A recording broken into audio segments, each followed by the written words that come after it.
Good afternoon, everyone, and welcome to University of Central Asia's online public lecture. My name is Shaukat Ali Khan, and I am the Chief Information Officer here at the University of Central Asia. Our today's topic is how to accelerate your career and master your CV and interviews like a professional. I'm happy that our today's speaker is Roxana Giubernea, Senior Recruitment Professional and Career Advisor from Sweden. Roxana is an international recruitment professional with 13 years of experience in companies of different sizes and business models across European market. She worked with small entrepreneurial companies as well as global creative organizations. Roxana supports candidates and managers across areas and levels of seniority, from finance to logistics, from marketing to industrial engineering, from software development to customer service, from product and project management to digital design. Roxana believes that everyone should have the chance to find clarity and confidence to reach out to their professional goals. That is why she dedicates to helping those in need of job or in search of new professional opportunities by providing professional consultancy on CV writing, job search strategies, and preparing for interviews.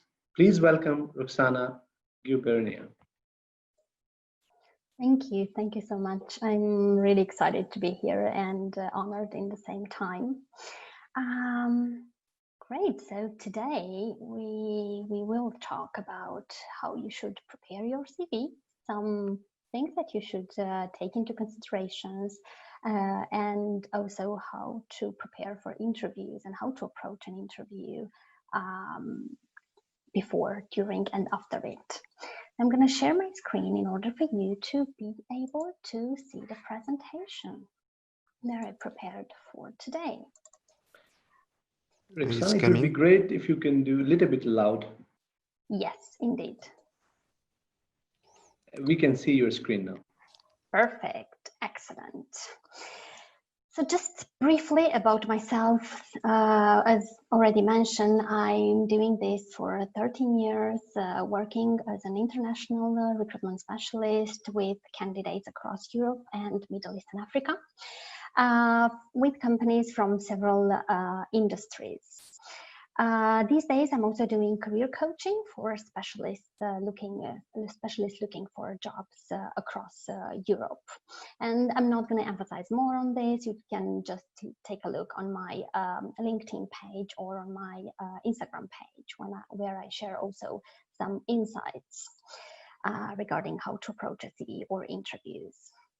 Today, as mentioned, we're gonna talk about writing a CV, about how you can prepare an interview, and just briefly touch upon where to start if you want at some point to work in Europe. So what is a CV? Well, the standard definition would be that it is a detailed document that describes your experience and education up to the moment. But I do want to challenge you in thinking about your CV as your business card. Think about how up to the point a business card is, how explicit it is, and try to apply these characteristics in your CV as well. Also, think about your CV as your marketing material. You do have a public, a market to which you want to sell a product. In this case, product is basically yourself. So a successful marketing strategy addresses the needs of the targeted customers. Therefore, your CV is not in this context as much as about yourself, but about how you can benefit your customers or can satisfy the customer's needs.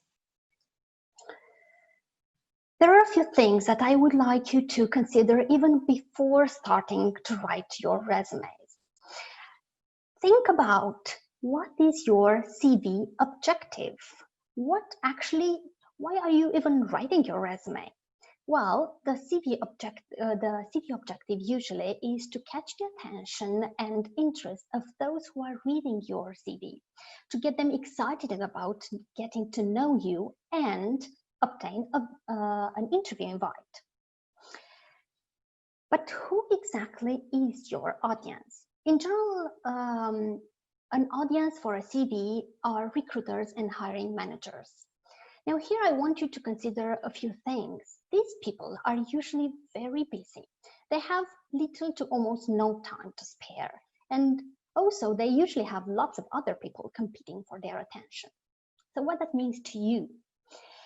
Well, your CV needs to be easily understood by the average person. Also needs to take basically as little as their time as possible. Needs to be clear yet concise to help them understand quickly what you're about. Also, one other thing that I would like you to consider is what do you want to, or what actually the companies want to see in your CV. So what you should put there. For this, I want you to start looking at the job post that you want to apply. Start from there, looking for clues regarding education and specific experience. Go an extra mile and study the company web page and their social media as well. Check for what attitude, skills, technologies, processes they talk about or they promote, and do your best to match or to mirror as much as possible of that in your CV. Now, to be clear, when I'm saying as much as possible, I'm talking about as much as is fitted with your profile. Never ever lie in a CV. A recruiter spends in average 6 to 8 seconds on screening the first time a CV before deciding to continue reading or to move on to the next candidate, which basically leaves you with a very short time to get their attention. But you can do it. How? You basically need to start thinking about the aspect that I just mentioned. Have it clear. What's your CV objective? What's the audience you are referring to? And what that audience wants to see. Then start following some of these or all these guidelines. Your CV needs to be clear, concise, and relevant. Meaning, avoid ambiguous or vague content. Be basically as specific as possible in a fewer words as possible. Be relevant in regard to what your audience is expecting to find in your CV. Meaning attitude, skills, or knowledge. Keywords. Well, as already mentioned, it is very important to customize the content of your CV to a specific audience, to the audience that you actually want to address. Therefore, do your best to reflect key skills, experience, attitudes in both responsibilities and requirements from the job post. Ideal, your CV should match 80% of the job post. This will also help you with the ATS.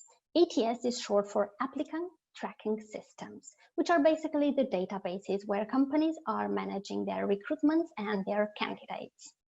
Now, in an ATS, some companies have already presetted keywords that they screen all the candidates based on that, and they decide which ones are relevant or not. Luckily for you, many of the companies are not that strict. They still have a human on the other side, which often is the recruiter. But even if the recruiter receives like 500 or even more candidates for one single role, and I'm talking this from experience, this actually happens quite often. It's no way a recruiter will screen 500 CVs. It's basically impossible. What the recruiter will do is to run a search in the database with some keywords. So make sure those keywords are there. Otherwise, your CV risks not even to be seen rather than selected for the next stage. Action verbs. Basically, put in your CV, write in your CV what you did, not what you were supposed to do in that specific role. Therefore, use verbs such as created, wrote, led, implemented, increased, developed. Just look it out on up on web. You will find several action verb lists out there. The point I want to make is start each bullet point with an action verb to capture the attention of the reader. Now, achievements, when we're talking achievements, this might be intimidating for some people. You might think, well, I just did my job. I don't think of any major achievements that I had in my role. In order to discover or to think achievements, ask yourself these questions.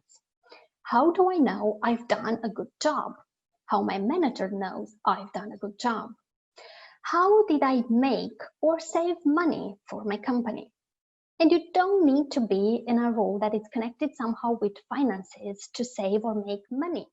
You might have just come up with a new Excel formula or improved the process or come up with a new functionality for a product and therefore saved time and energy and as a result made or saved money for your company. When talking numbers, try to be as specific as possible. If you have specific numbers, use them. If not, try to use measurable achievements or comparative, I would say, achievements.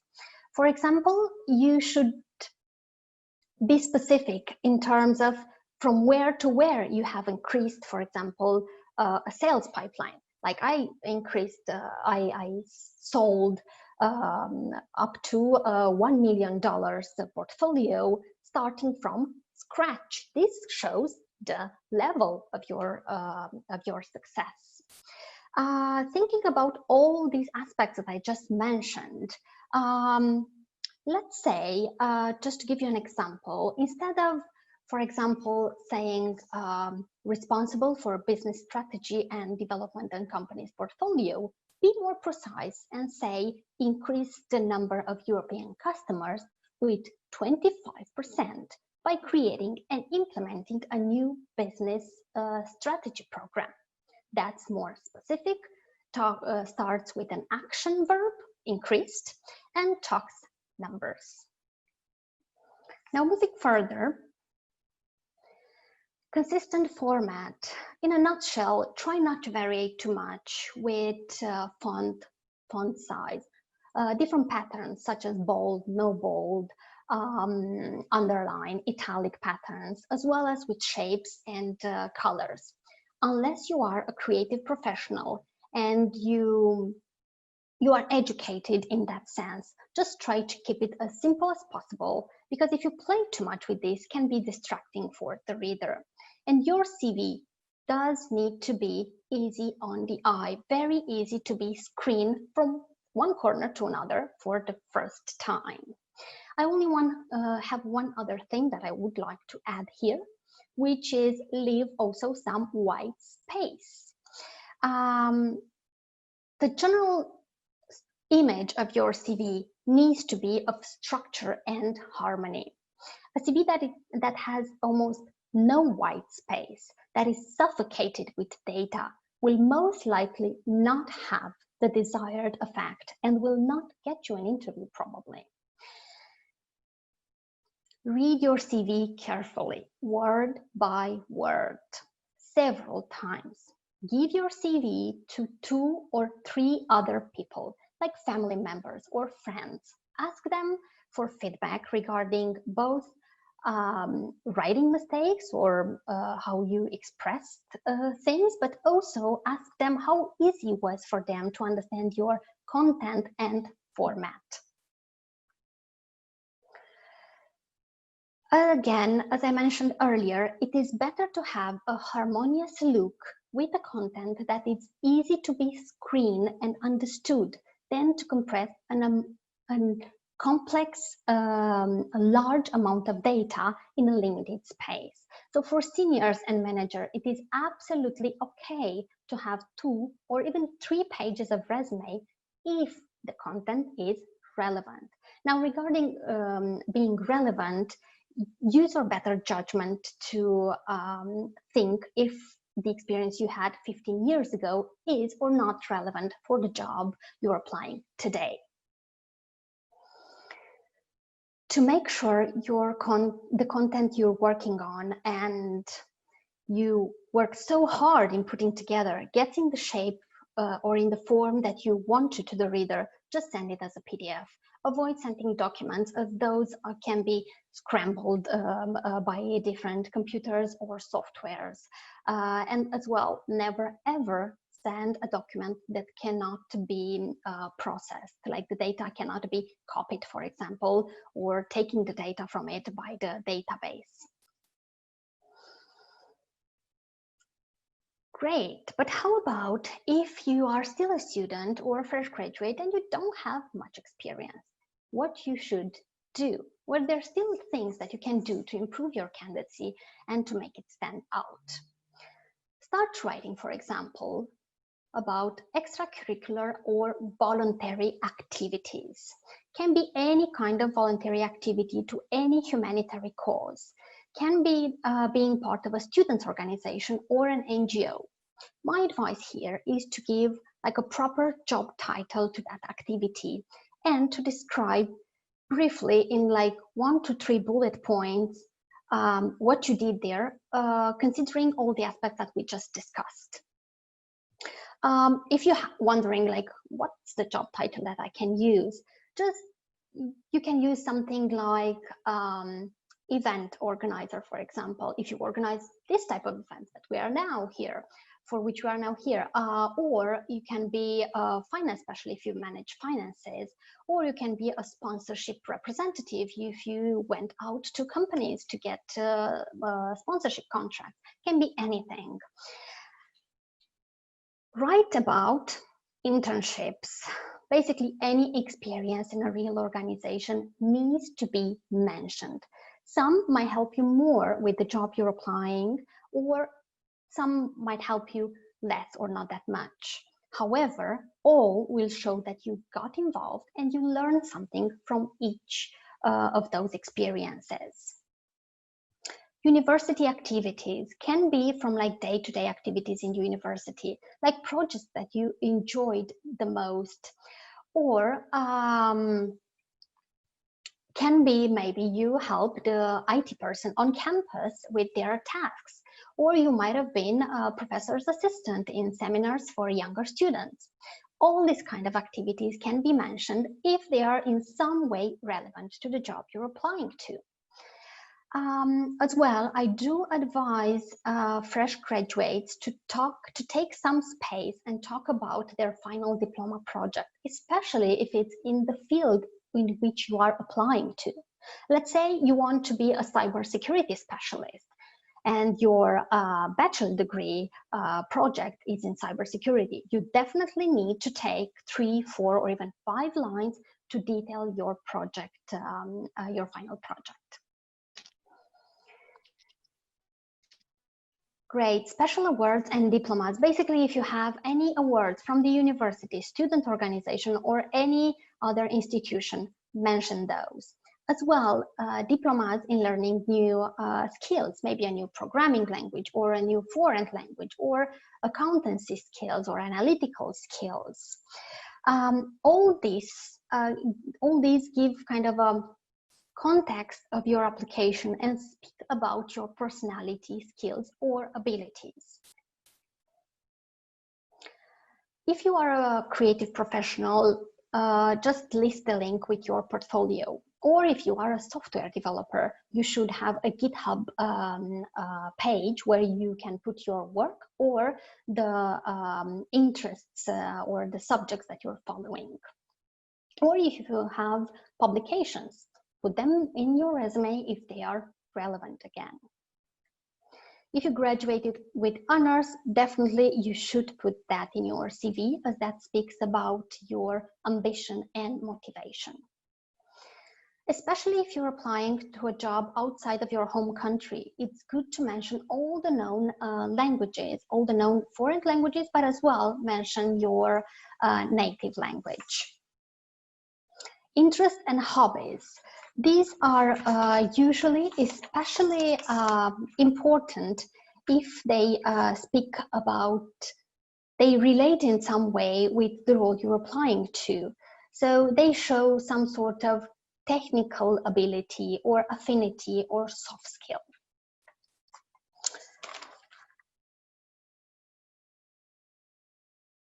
Great. Now, because I don't have the time to properly explain each section of the resumes, what I've done is to put in my Instagram bio a link for you where you can download CV templates with detailed guidelines embedded, such as this one that I'm just showing here. You will find them both for professionals and students. So just get on my Instagram at roxanagiubernea.career coaching, and you'll find there the templates for 1 week starting from today. Good. So you did obtain an interview. What now? There are things that you need to do actually before starting, before actually going at the interview. So you do need to do your research and with all the gathered data to prepare. What that means? Well, read carefully the job post and then read it again. Just prepare examples, answers, and questions starting from the job post. Then read the company page. The company web page, look especially at the About Us, as well as product and services sections. Take a look also at our values or our mission on the company webpage to understand the attitudes and principles they are looking in the people they want to recruit. If you know the interviewer's name, take some time and check out their LinkedIn profile. That will help you put in context some information during the interview. Like, for example, you saw the interviewer joined the company a few months ago. In the interview section, you can just ask, well, I saw you joined the company a few months ago. What made you join the company? And have your expectations been fulfilled? What you like the most in working for this company? Like I said a bit earlier, prepare your answers. Think about what you're gonna say in the interview. Don't just go there and hope for the best. I want just briefly to mention about a technique that interviewers or recruiters are using a lot during interviews, and that's the STAR technique. You should use this technique to formulate your answers for a better result and to state your achievements. STAR comes, as you can see, from situation, task, action, and result. Basically, formulate your answers about the subject, starting with the context in which you found yourself. Then start talking about what precisely needed to be done in that context, what problem needed to be solved and how.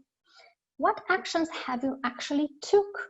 What have you done to complete the task? And what was the result of your actions? You can also add here what you've learned from that experience.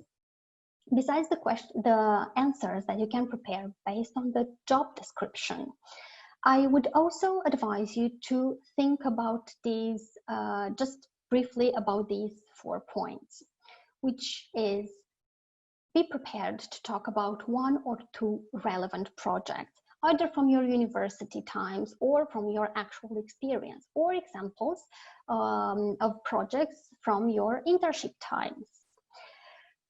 Think about how you work in a team, think about teamwork situations, and be prepared to give some examples. What's the role you usually take in a teamwork situation? Like you are the leader, you are more of a follower, you are the person who speaks up immediately, or you are more the person that listens and then acts or says something. Also, be prepared with some examples of improvement ideas or innovation that you made. So that doesn't need to be like something very big and impactful, but something that made a difference in someone's life or in a project. Also, a lot of companies are interested about knowing how people are facing change and setbacks. How about those times when things didn't work out exactly as you wanted? How you acted, how you felt, how you manifested. So be prepared with these kind of examples. During the interview, it is very, very important to not try to be someone else. Just be authentic, relaxed, and friendly. This will also help you in thinking more clearly and not to block in the middle of the interview. Try not to talk badly about basically no one, especially about your previous colleagues or companies. Talking badly about someone only actually speaks about yourself, not about them. And to be honest, no one wants to hire a complainer. Focus on the positive. It's not like bad things didn't happen and you should ignore them, but instead of saying I didn't have any training programs or I worked like a lot and didn't have time with my family, you can just say I want to focus more on my career development and I want to have a more work-life balance, a better work-life balance. Don't get into too much personal detail. Some candidates can get so familiar and friendly with the interviewer that they get into very personal details, such as, for example, if you needed to take a break in your professional life or to take a more low responsibilities role because you needed to take care of your sick family member. Just say that my child or my parent was sick and I need to take care of him, and that's it. Stop. Don't get into details how awful it was, what it was, and all these. For one thing, that will get you emotional, and you don't want that in the interview. Listen. This might be obvious, but just try to be present. Be in the room and listen carefully. Don't be in your head. Don't try to prepare answers to questions that you didn't fully heard on up to the end. Also, some details might be between the lines, so just listen carefully. Very much related with listen, stay at the point. Try to answer exactly what you're asked and don't go off track. If you catch yourself going off track, get back on track and try to use basically your time wisely. Because you only have like between 30 and 60 minutes usually in an interview. So use that time to promote yourself and to talk about things that are important. Respect the personal space. Now, this is not that valid these days when every one of us is at home, but when at some point you will actually get at a face-to-face interview, try to respect the personal space of the other person. Check that online. What is, if you don't know it, that's what I'm saying. I mean, if you have any doubts, just check it online. What's the social accepted distance? Especially if you are going at an interview in another culture, in another country, check the cultural accepted behaviors. One other thing that I would like to mention here that is good for you to remember is that the interviewer is not your friend, although is friendly. The interviewer's job during the interview at all times is to evaluate you. So just make sure what you put on the table, let's say. As well, don't think about an interview that didn't have the outcome that you expected as a failure. Think more about a lesson learned, or as I like to think about it, is think about a seed that you planted for the future. You don't know how the person you've met today can help you at some point in the future. So you develop your network, you learn something from this experience, and just move on with the positive thoughts. After the interview, you should send a thank you note within 24 to 48 hours. Just say thank you for your time. It was great finding out about this and this and this. And I'm super excited about the job and the company, and I look forward hearing from you. Briefly, at the point, express your excitement and keep it positive. If you did do that here from the company within 2 to 4 weeks, it's absolutely fine to follow up. Hey, how are you? I'm still excited about this role. I was just wondering if you have any news about it. So briefly, casual, positive again. Add the interviewer on your LinkedIn network. As I mentioned earlier, plant seeds for the future. If you met someone, add them in your LinkedIn network for future collaborations. Maybe things will not work out today, but maybe it will in the future. Here, only one point I do have to make. Add the interviewer on LinkedIn and do not add them on Facebook. Facebook is personal. LinkedIn is professional. Great. Briefly, as I mentioned at the beginning, if you want to work in Europe, where do you want to start, or where should you start? Now, I'm not an expert in this as I'm already in Europe, but if you want to access other countries, being a student or a fresh graduate, you might considering continuing your studies or applying for exchange student programs. Now, this is something that I found just at the general search, very quick search on web. You can find so much more. On study.eu, you'll find more information about international study programs. And for example, this data is from 2 years ago, but you'll find more updated one on the web as well. Like you can see here that Germany was the most attractive country, let's say, for international students. As well, apply for internships. These two links that I put here, again, I just found them on web. I have no connection with them. But just for your example, to see that you can find information online about international internships. Build a strong experience. I have to be honest with you. When a company is searching for new talent, they will always start from the local market, and they will expand their search to neighbor countries, and then to the continent, and then outside of the continent, considering how hard it is to find talent. So build a strong experience, so you make a difference, you have something extra compared with the local market. This will increase definitely your chances of relocating at some point if that's one of your goals. Extremely briefly, I want you to be aware that there are international job search engines where you can find jobs from across the globe. Some are more generic, some are more specific. For example, here, DICE is more for technical roles, and Upwork is more for creative professionals or freelancing. So just take a look and see what suits you.